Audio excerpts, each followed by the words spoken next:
Jets fans, there is zero chance Justin Fields will prove he's the long-term solution at quarterback for the Jets this year. But that's not a bad thing. Find out why today on Locked On Jets.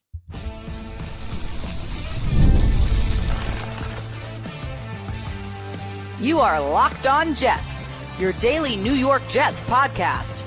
Part of the Locked On Podcast Network, your team every day.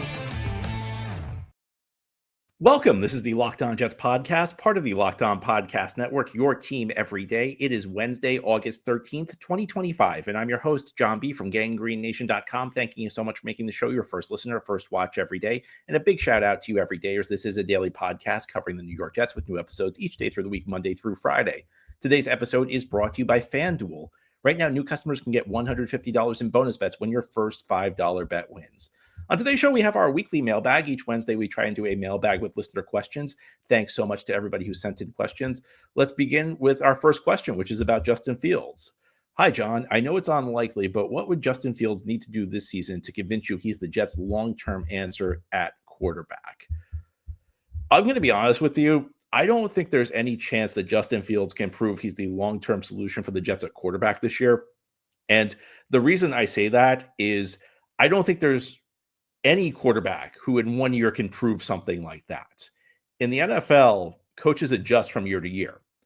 And there are lots of guys who have one really good season, and then the league kind of goes to school on them. You know, the coaches spend the offseason studying film, pinpointing their weaknesses, and developing schemes to combat that. And the guys who stick around long-term in this league are the ones who can succeed in spite of that, in spite of the rest of the league understanding what your weaknesses are, in spite of other teams scheming to try and maximize your weaknesses. If you can still succeed after that, then you're a long-term player. But I really don't think that Justin Fields in 1 year can definitively prove that he will be the long-term solution for the New York Jets at the quarterback position. And as the question mentioned, it's very unlikely. Sometimes you run into a situation like the Lions had with Jared Goff, and of course, Aaron Glenn, Tanner Engstrand come to the Jets from the Detroit Lions. When the Lions traded for Goff in 2021, I'm not sure they believed he would be the long-term solution at quarterback. And it was a combination of putting Goff in the right system, building a good offensive line around him, building good skill players around him. Now suddenly Goff looks like, if not the solution for the next 10 years, at least a guy who's going to be around Detroit for quite a while.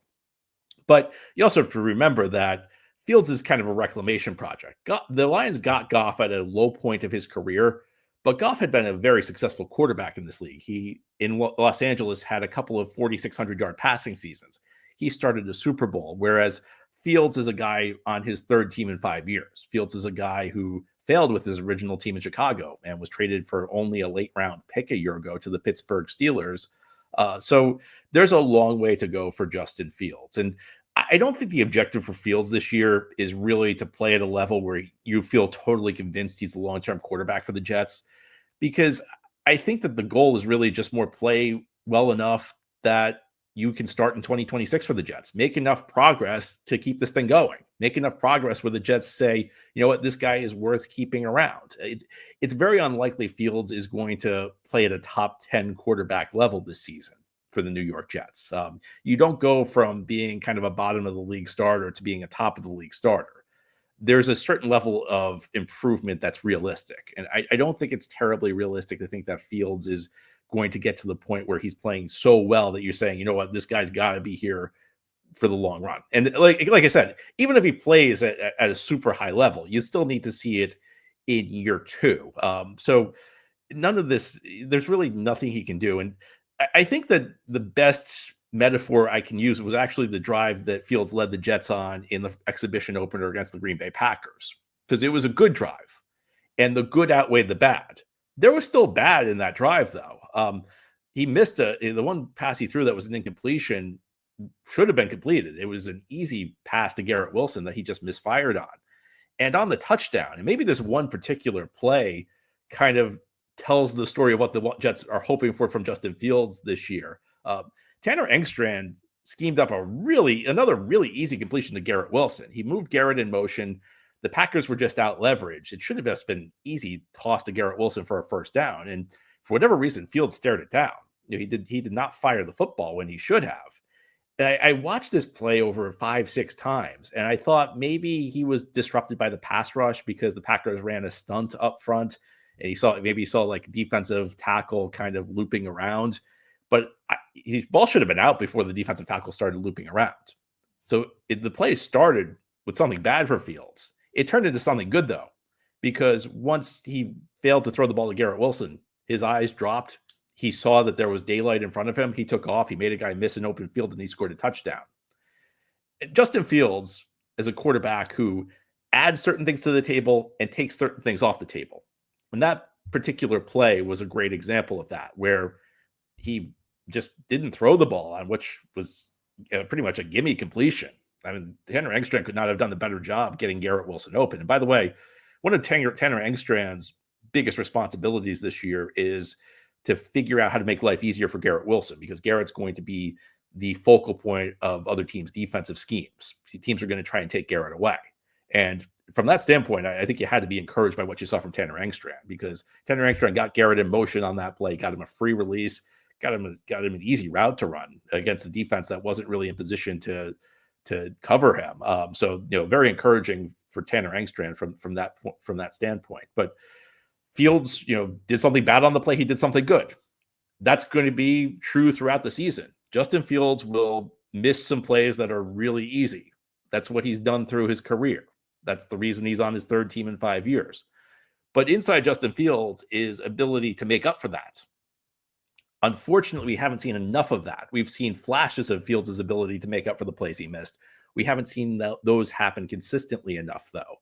So I think for the Jets this year, the hope is that the really easy plays that he misses are missed less frequently. And the spectacular, the plays where he scores, like the touchdown he scored, that was a great run. You see those more frequently. It's not so much about, is Justin Fields going to play at an elite level this year? It's more, can we see improvement? Can we get things moving in the right direction? Justin Fields is going to miss reads. Justin Fields is going to take bad sacks. There are going to be games this year where the Jets offense looks completely inept. There will be games this year where Justin Fields looks every bit as bad as Zach Wilson did on his worst day. I think we need to be realistic about that. The question is whether the Jets can get more of the really high-end stuff out of Fields, because I think even Fields' biggest detractor would admit that he's a guy with talent and a guy with a unique skill set and a guy who challenges defenses in ways most quarterbacks can't. So for me, the question isn't really, how does Justin Fields prove he's the long-term solution for the New York Jets at the quarterback position? Because that's not really the objective. The Jets did not sign him to a 5-year deal where they were guaranteeing 9 figures worth of money. They signed him to a 2-year contract where they guaranteed him $30 million. You can't really pay a veteran quarterback much less than the Jets are paying Justin Fields. There are a handful of veterans who are making less money than Justin Fields, but not many. I mean, there's Daniel Jones in Indianapolis, Aaron Rodgers, ironically, in Pittsburgh. You want to throw Jameis Winston, even though he's going to be the backup of the Giants in that mix. Justin Fields is not making much money. He's an upside play for the New York Jets. And for an upside play, I don't think you can really realistically expect top of the league level play, because I think if we were even to have this discussion of can Justin Fields be here long term, you'd be probably asking for top of the league level play, and that's just not very realistic. I think it's more, do we see more of the good and less of the bad from Fields? We know what Fields is going to bring to the table. The question is which quantity of that will be stuff you like and which quantity will be stuff you don't like. To this point in his career, there's been too much of the stuff you don't like. We need more of the stuff you like. Now, head to the Locked On Jets podcast. Let's talk about some players we may like for the New York Jets. There are still a bunch of fairly big name free agents unsigned. I'm not sure any of them are a fit for the Jets, though. I think the Jets need to look internally to improve their roster, and I'll explain what I mean as we continue here on this Wednesday mailbag edition of Locked On Jets. This episode is presented by Yahoo Fantasy. It's the best time of year. NFL kickoff is almost here, and that means fantasy football season's back in full swing. And this year, Yahoo Fantasy is turning things up with a fantasy football experience like never before. This year, me and Locked On Jets are playing on Yahoo Fantasy, and you should too, whether you're a first-timer or a veteran making your millionth league. I've used Yahoo Fantasy for over 2 decades, and the updates they're rolling out this month are wild, and I mean that in the best way. To celebrate 28 years of fantasy football greatness, Yahoo Fantasy is dropping 28 big new features over 28 days throughout August. To kick it off, they just dropped the Yahoo Fantasy Guillotine Leagues, a killer new way to play Yahoo Fantasy Football, where the lowest scoring team gets eliminated each week until there's one team left standing. With the season around the corner, now's the time to get your league together and give this new mode a try. Or if you're more into the classics, you can still play head-to-head in private leagues or join a public league. Stay tuned for more killer announcements and start playing Yahoo Fantasy Football now at yahoofantasy.com/LockedOnNFL. Thank you so much for making Locked On Jets your first listen or first watch every day. And a big shout out to you everydayers. This is a daily podcast covering the New York Jets with new episodes each day through the week, Monday through Friday. Let's continue now with our weekly mailbag. Our next question. John, it was just the first preseason game, but Clemens appears to be a wasted roster spot. Would the Jets be better off this year trying to sign Jadeveon Clowney or a younger defensive end free agent and cutting Clemens? I really want JFM back. Well, that makes two of us. I still, to this day, over a year later, don't understand why the Jets traded John Franklin Myers. And heading into the 2024 offseason, I was of the mind that, JFM is getting a little older. If the Jets can get a good pick in return for him, maybe you make a deal. But they got nothing in return from him. They got a pick at the end of the draft in return for John Franklin Myers. And they really, really missed him last year. Should the Jets sign a defensive end free agent? I think that the Jets are going to look internally. And I think that the hope is that one of these young guys will develop, whether it's Tyler Barron, the late round pick out of Miami, whether it's Braden McGregor, who was a second-year guy who was a UDFA last year. Maybe it's Watts, the other UDFA the Jets signed last year who made the team. I think that with this new coaching staff and new front office, the focus is going to be on internally developing players. And that's the way good teams operate. Good teams aren't going out there getting the names that you recognize. They're turning guys who are no names into recognizable names. They're developing players. They're finding guys that they got in day 3 of the draft and undrafted free agency and turning them into players. This time of year, there are always teams that doubt their depth. There are always fan bases that say, I don't feel very good about our depth there. But that's because they haven't seen their coaching staff develop those players yet. And over the course of the season, those players who were no names start to develop and they turn into quality depth. That's one of the things that separates the good teams from the bad teams in this league. It's not really the star power. I mean, the star power matters, but a lot of what separates the good teams from the bad teams are the ability to take guys who are, late round picks, UDFAs, and turning them into players. And this time of year, you won't know that those guys are going to be good. But then the season starts and you start to see what the coaching staff did with them. You start to see that the coaching staffs develop these guys and turn them into players. So I think that's what the Jets are focused on. If you listen to the history of this podcast, and we've been on the air for almost 9 years now, there are many off seasons where I suggested signing Jadeveon Clowney.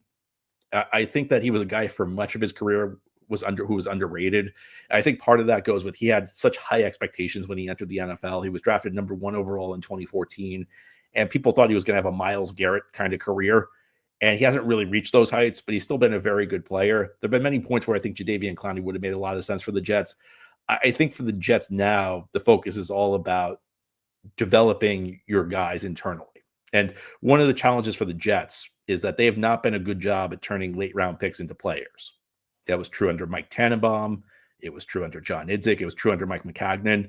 And while there were many ways Joe Douglas was better than his immediate predecessors, finding late round gems was not among them. Joe Douglas was every bit as bad as McCagnon, Idzik, Tannenbaum when it came to the late round picks and UDFAs. Although Douglas did have a few UDFA hits like Bryce Huff. Jets have not done a good job. And this is part of the reason they've been a bad team is they have not been a good job at developing players who came from less decorated pedigrees into quality players. But that's where you have to get your depth in this league. You have to be able to develop the late round picks and the undrafted free agents into quality depth players. I'm with you on Clemens. I have no faith in Michael Clemens. Michael Clemens is not, he was a good example of a Joe Douglas day 3 pick who has not panned out.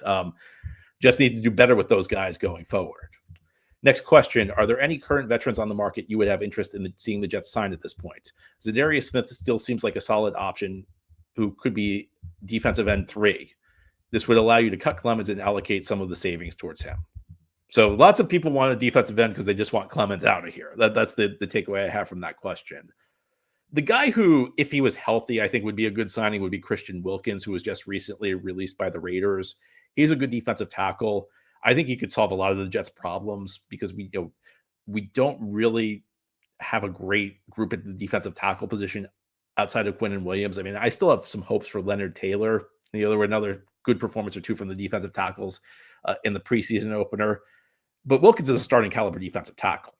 And if you were able to sign him, I think everything else would really fall into place for this team, because then you'd have a bunch of depth guys who would be good, like third or fourth guys in a rotation. Everything would just be easier. I don't know that Wilkins is healthy, though, and I think that's part of the reason he's not signed. A year ago, he signed a big free agent contract with the Raiders. Something happened. He got injured. Something happened with his rehab that led the Raiders to cut him and take on an enormous amount of dead money, an enormous amount of guarantees that they're paying him to not still be on the team. I would have to imagine that if he was healthy at this point, he'd be signed, but he'd be the one guy out there who would interest me. Other than that, I don't know that there are a lot of guys available at this point who would help the Jets. There are some guys with big names, but anybody who's available at this time of the year, if they're a big name, there's probably a reason they're still available. Maybe they're past their prime. Maybe there's something else going on with them. So I don't think that there is a ton out there that could help the Jets outside of maybe Christian Wilkins. But keep your eyes open, because sometimes in August, there are some surprise cuts. Some players not meshing with the coaching staff. Something's going on there. So keep your eyes open. I don't know that there are a ton of guys beyond Wilkins right now, though. Next question. What do you make of the fact that Joe Tippmann started at guard with Myers starting at center? Is this reason to think Myers is ahead of Tippmann at the center competition? I would say no. I think the reason that Tippmann started at guard was that John Simpson got hurt, and Tippmann plays with more power. And in today's NFL, at the guard position, you get more one-on-ones. The center position is now a spot where you, first of all, help the quarterback, make sure you're in the right line call, make sure the offensive line has the right assignments. You make sure you snap the ball effectively. And then you're kind of like helping with a double team, or you're picking up a blitzer. You're not really the focal point of the blocking scheme as a center in today's NFL. So I think what that reflects is Tippmann plays with more power, because guards get more one-on-ones. Tippmann's a better blocker than Myers. Myers can handle the center stuff just as well as Tippmann can, but Tippmann's more of a powerful blocker. And it's funny because I actually was trying to look for hints about who may be leading the center competition in that game. I came away with the opposite conclusion. I saw something that made me think Tippmann was leading the center competition. And that's when the second team offense came on, because Josh Myers was playing center for the number 2 offense. Joe Tippmann was on the bench with the rest of the starters.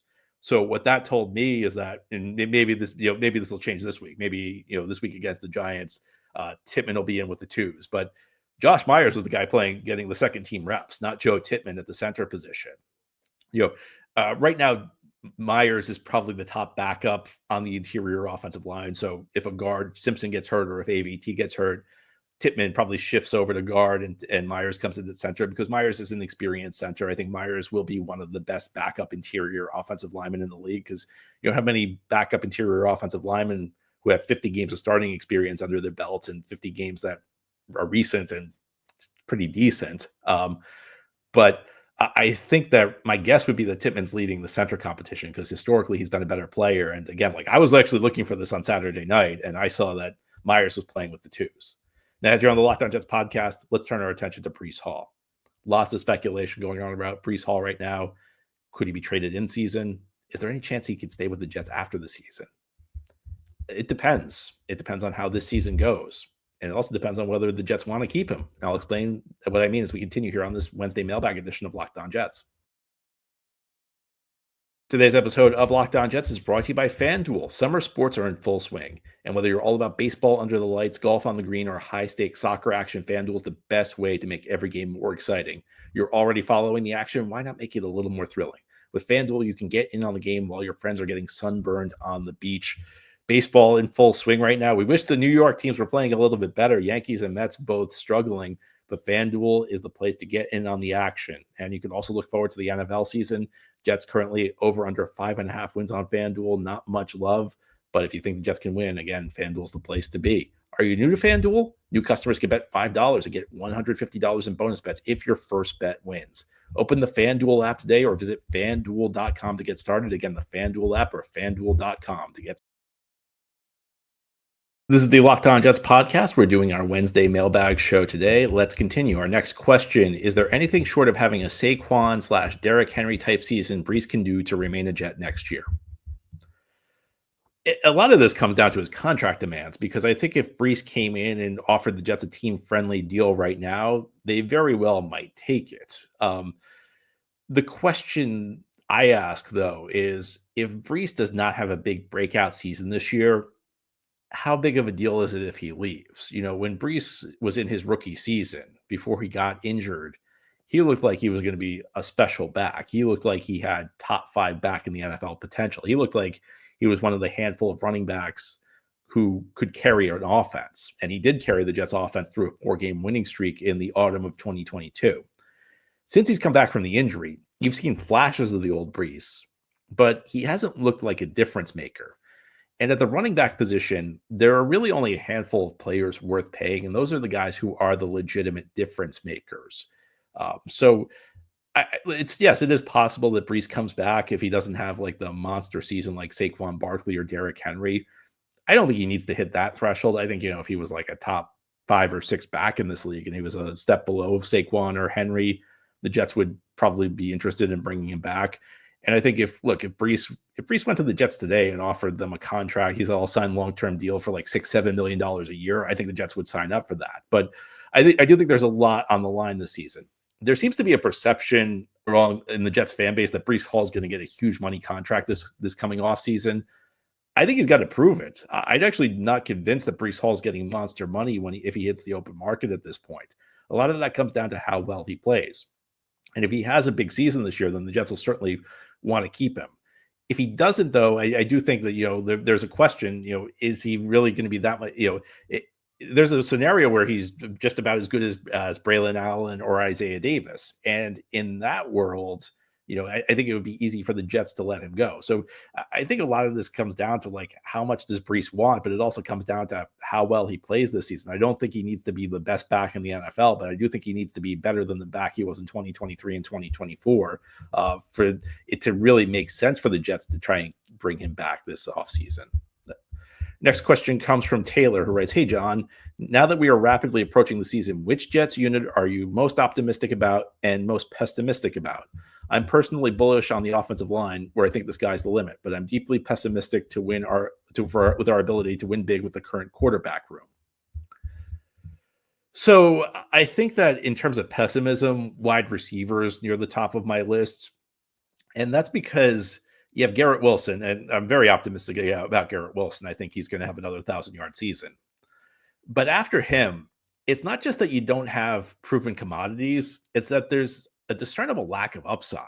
Right now, the number 2 receiver is probably Josh Reynolds, who has never really been a number 2 caliber receiver through his career. You have Lazard, who's Lazard. Not enough said there. Tyler Johnson, he's a guy who's really never proven anything in the NFL. And then you look to the younger guys. I mean, Arian Smith is kind of interesting, but there were some pretty big red flags when the Jets drafted him that go beyond the drops. I mean, I think you talk about he's undersized. He was not a particularly dynamic route runner in Georgia, and he didn't produce until his final year in college, where he was one of the oldest players on the field. He's the one guy who I think does have like legitimate upside, though, because after that you have Xavier Gipson, who, look, full credit to Xavier Gipson. He's accomplished more than a lot of UDFAs ever will. Xavier Gipson actually won the Jets a game his rookie season. It was his first NFL game. They have Malachi Corley, who, I'm sorry, it's just really tough to have a lot of faith in Malachi Corley right now. It's not just that he was unproductive during his rookie season. It's also that he really doesn't have any of the skills you want in a wide receiver. So wide receiver room has me worried. In terms of optimism, I think the Jets are going to have really good linebackers this year. Jamian Sherwood and Quincy Williams were a great duo last year, and I think, if anything, Aaron Glenn's defense may take them to the next level. I think Quincy, as a guy who's going to blitz frequently off the edge, is going to use that speed. I think he's going to get 4, 5, 6 sacks this year. Sherwood showed that, he's a starting caliber player in this league. I was delighted when the Jets kept him. I thought like that was a really, it was a move that surprised me. I thought for sure Sherwood was going to leave in free agency. Jets were able to keep him. So I think the linebacker group's going to be really good. I think the safety position could surprise people. Andre Sisco, I think, is an excellent bounce back candidate. And I like the guy they drafted, Malachi Moore, out of Alabama in the 4th round. I think he very well could beat out Tony Adams for the starting job and give the Jets a very solid safety group. And like a lot of people, I'm intrigued by this running back room. Braylon Allen, Breece Hall, Isaiah Davis. That seems like a pretty good trio to me. So I think that those are, there are certain positions where I feel good, certain positions where I feel bad. I like Taylor. I like the Jets offensive line. But that one's a little obvious. But yes, the Jets offensive line certainly does have plenty of upside. There's no question about that. Our next question, I'm not as concerned yet about some of the penalties called in the Packers game as some fans. The late out-of-bounds penalties and Clemens being Clemens are not acceptable, but refs typically call a tighter game in the preseason, then get looser as the regular season begins. I'm going to give it more than one game before we hear the same old undisciplined Jets talk. What are your thoughts? I'm with you. And the other thing you have to remember is that a lot of the guys who committed penalties in that game are either not going to play big roles for the Jets this year or won't even be on the roster to begin with. So, you also have to remember that it's preseason. It's August. Guys are still preparing for the season right now. You're kind of working through the issues. You're kind of shaking off the rust right now. So when you're rusty, you're more apt to commit penalties because your technique is not as solid as it is once you get to mid-season. And the other aspect of this is you're constantly shuffling the offensive line from series to series. Offensive line is a position where it's not just about talent. It's not just about the collection of talent you've got. It's also about the ability of guys to work together. And when you're constantly shuffling guys in series to series, you're going to have holding penalties because guys won't know how to pass off an edge rusher who pulls a stunt or things like that. So I'm with you on that. I think I'm not going to panic about penalties. Not one preseason game. Jets commit a lot of penalties week 2 of preseason against the Giants. I'm not going to panic. Jets commit a lot of penalties week 3 against the Eagles. I'm not going to panic. Preseason is preseason. It's about getting ready for the year. I've talked a lot about Justin Fields and the breathless reports about him struggling at practice. And by the way, yesterday it sounds like he had a pretty good practice against the Giants when the Jets scrimmaged their preseason opponent for this week. But I think one of the things we've done is we've taken the preparation part of the season in many ways and turned it into a crisis. And this is a good example of this. Jets committed a lot of penalties. That means they got to clean it up for the start of the regular season. It doesn't mean that we should be in panic mode over the amount of penalties they've got. And our last question is from Michael. With the risk of overemphasizing a single preseason game like David Clowney and Brett Ratliff in 2008, Donovan Edwards was impressive on Saturday night, showing a lot of burst. The Jets' offensive line played great, but 36 out of his 42 yards on the ground came after contact, and his huge 73-yard touchdown run was nullified by a holding penalty. Andrew Beck, who can also play tight end, of course, was also relied on by Fields at times, looked impressive, and was Darren Mucci's first signing as Jets GM. If both Edwards and Beck make the roster, along with the given running backs Hall, Allen, and Davis, that would make 5 running backs on the roster. Do you think that the Jets could have a scenario where they keep 5 running backs on the roster to start the season? It would be a shame to lose Edwards to another team if he was left unprotected on the practice squad based on first impressions. I know plenty can change, and it's early, and by your comments, you favored a 2-man running back rotation in this season, but would keeping both Edwards and Beck mean that dropping either Ruckert or Smart would be likely? It's a really good question. And one thing I would warn the Jets fan base on with Donovan Edwards is let's not. The question did mention this, but let's not go crazy over a performance against a bunch of practice squatters in the exhibition season. I actually think Edwards is going to make the team. I view him as a guy who's going to be more of like a receiving specialist in the mold of maybe a Darren Sproles or a Shane Vereen. He's a guy who's really struggled in his college career with reading blocks effectively. And that may not pop up in the preseason when you only get a couple snaps against guys who are, fringe NFL players. It will pop up in the regular season, though. He does have breakaway speed also, though. I think the Jets are going to keep both guys. I think they'll end up keeping Edwards, and I think they'll keeping Beck. And I don't view Beck as really a running back, even though he will line up at fullback, because as the question mentioned, he really kind of plays tight end. And in today's NFL, playing the fullback spot is actually kind of a tight end role. It frequently falls to tight ends. It's just another responsibility tight ends have now. So I think anybody whose roster spot is taken by Beck being on the team probably going to be a tight end. It's probably Beck is probably going to count towards the tight end allotment. I think the Jets probably keep 4 tight ends. I think they'll keep Mason Taylor, obviously. I think Jeremy Ruckert and Stone Smart will stay, and Beck will be the 4th guy. And there's nothing unusual about keeping 4 tight ends.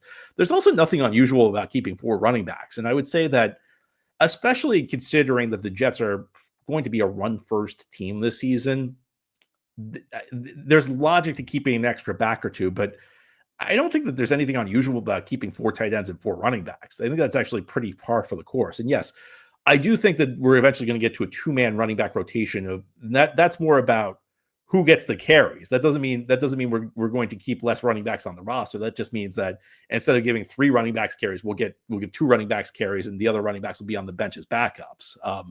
But I think that both guys will make the team. I don't worry as much about Edwards not getting to the practice squad, though, because I think sometimes we believe the rest of the league is more focused on these preseason games than they really are. The rest of the league scouted Donovan Edwards heading into the draft, and nobody used a pick on him, which tells us a lot about how the league values Donovan Edwards. That doesn't mean Donovan Edwards can't be a good player. It just means right now there aren't a lot of teams that put a ton of value into him. So I think there's actually a better chance that people realize that the Jets might be able to get him on the practice squad. But I think that there's enough upside there that you can justify giving him a roster spot right now. I'd probably give him a roster spot. And I think Beck will be on the team because he'll essentially be a tight end who handles the fullback duties. And that's really the way to think of him. In today's NFL, even though the fullback still lines up in the backfield, there's typically not a guy who only plays fullback. Typically it's a guy who plays fullback, but he also plays tight end. So I think that's kind of how you should think of Beck. That's all for today's episode. This has been the Locked On Jets podcast, part of the Locked On Podcast Network. Your team every day is our motto. As always, if you enjoy the show, hit the subscribe button where you're watching or listening so that you'll never miss an episode. If you enjoy the show and are listening on a podcast source, give it a 5-star review. And if you're watching on YouTube and enjoyed the show, give this episode a big thumbs up. Helps us out, helps other Jets fans find the podcast. Enjoy your Wednesday, everybody. We'll be back tomorrow to talk more Jets.